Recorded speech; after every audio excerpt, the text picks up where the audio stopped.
आज माझ्या मतदारसंघामध्ये पुण्यावरून एक बस येत होती वराडाची, लग्नाच्या वराडाची, आणि ते येत असताना तामिनी घाटामध्ये कोंडेतर या गावाजवळ एका वळणावरती ती बस कलंडली आणि त्या अपघातामध्ये जवळजवळ 5 लोकांचा मृत्यू झाला आणि 27 लोक जखमी झालेत।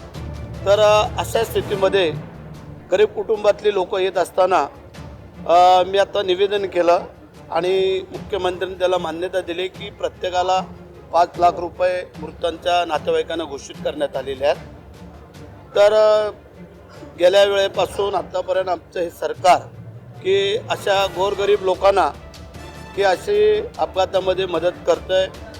तर आज त्यांच्या जे काय दुःखाचा डोंगर कोसळलेला आहे, आता त्यांच्या नातेवाईकांना सावरण्यासाठी हे सरकारने दिलेली मदत ही आम्ही सांगू इच्छितो की आपलं सरकार गरिबांच्या इथे किती चांगल्या प्रकारचं काम करतं आहे। आणि म्हणून मी आपल्याला सांगू इच्छितो की आजच्या या अपघाताची ही दुर्घटना ह्या घडलेली आहे, त्याबद्दल तुम्हाला ही माहिती देतो। हे आहे हौस चालू आहे आमचं, उद्या हौस संपणार आहे, त्यामध्ये होईल।